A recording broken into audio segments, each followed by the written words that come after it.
Instead of always following these happy lines, the trails, you may one day have the urge to just go here or here. That's what you call off-trail hiking. And tip number one is you can. In many places of the world it's allowed to hike off-trail. In fact, if you find yourself in terrain where it is a logical thing and a responsible thing to hike off-trail, then most often it will be allowed. But would you? Off-trail hiking can be super rewarding. You get to go places where other people don't really get to explore, and you get to use your skills more. But in fact, only very few people do so, hiking off-trail. Why would you go hiking off-trail? And if you do so, what is it like? I have quite a bit of experience both on and off the trail, and I would love to share. In this video series, what are the differences between hiking on trail and hiking off trail? When would you choose to hike off trail and when would you choose to hike on trail? And I have some example trips for that. And if you decide that off trail hiking is your thing, how to get started. And I have some real life hard-earned tips for you. And we'll be talking about navigation, we'll be talking about specific gear, we will be talking about safety and about route strategy. Also, do not forget to interact in the comment section below. And in this video, the first one of the series, what are the differences between hiking on trail and hiking off trail? So what are the differences? Well, obviously when you hike off trail, that just means there is no roads, there is no path, there are no ski trails, there are also no markings through untracked terrain, so you are totally on your own. But what are the consequences of that? Well, first, there is this thing with the ease of navigation. So hiking on trail will make navigation more easy, but only if you are sure that you're still on the trail. And if the trail that you are on is actually the trail that is on your map.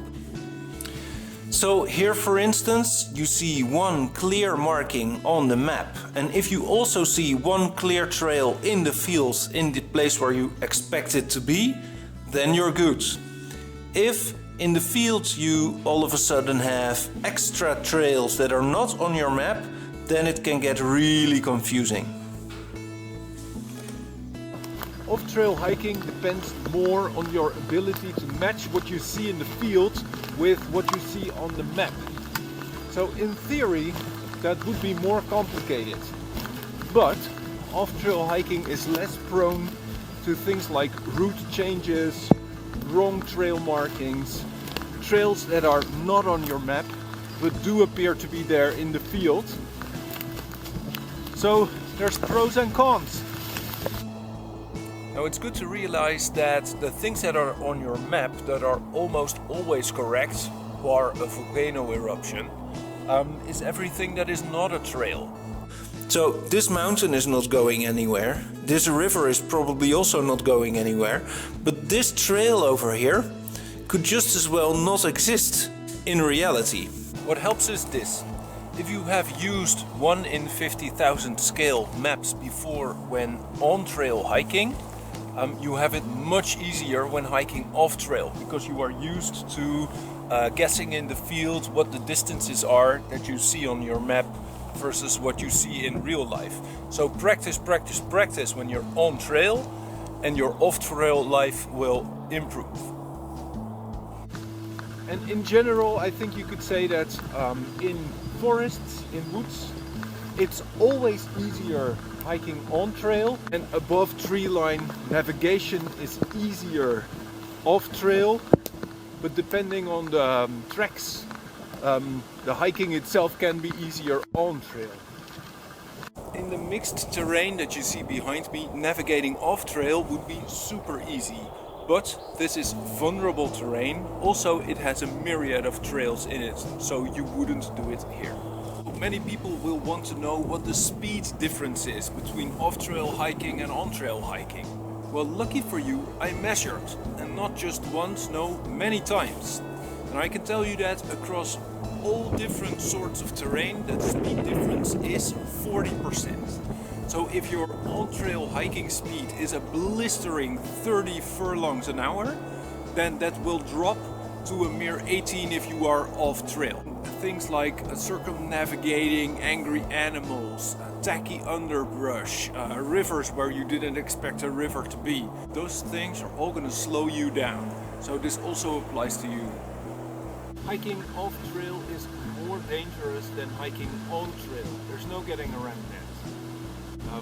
I have an opinion on danger in the mountains and in the fields, but let's just do that another time. What makes hiking off-trail more dangerous is mainly two things. First is there are less people that you could encounter, so there are less people that can help you get out of trouble should you need help. Those people are also further away. And the second thing is, nobody made a route for you, so you're more vulnerable to making bad route decisions. And once you have made a bad route decision, you feel the pressure of having to make your distance, and you run the risk of sticking with your bad route decision. An example is you get cliffed out, so you walk on a cliff and you have the choice to go back around, but that costs you a lot of extra time. So what you then decide to do is take the risk and rappel or climb down, breaking your leg in the process. That's not okay, so you need to keep a flexible mind. So let's talk about the adventure factor and the general coolness. Is it true that off-trail hiking is more adventurous and more generally cool than hiking on-trail? Yes, yes it is. Maybe it's because you really are venturing into untracked terrain and you're about to discover a new Lascaux cave, or maybe it's just a feeling. I remember a trip I did with my brothers, and afterwards we were talking about what was the best part for you, and my oldest brother said the part where we just left the trail, hiked into a valley and just walked wherever we liked. It was just a thrill in itself not to be on the trail.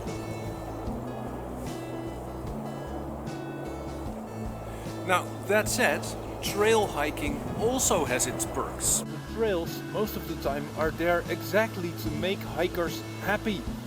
For instance, if you hike the Appalachian Trail, that trail is there specifically to show you the very best that nature has to offer. Well, say no to that. Some people may feel good about trail hiking because it minimizes the impact on the surroundings. If everybody sticks to that 3-foot wide strip through the country, the rest stays unharmed. Also, I feel that in hiking a specific trail there can be a great sense of achievement. You know, it just brags better to your friends if you can say, well, I hiked the Eifelsteig. Instead of saying, well, I started in nowhere town this and I ended up in Neverville there. Trust me, it was great. Right, so if you did that specific trail, you can say, that's what I did that trail, it was awesome. Something that I like to do, and this may or may not tick your boxes, is including historical trail parts in my long distance hikes. So for instance, if I know that there is what they call a vicar's route, where a priest would go hike to the hidden valley every month to preach there and then hike back again, that just attracts me.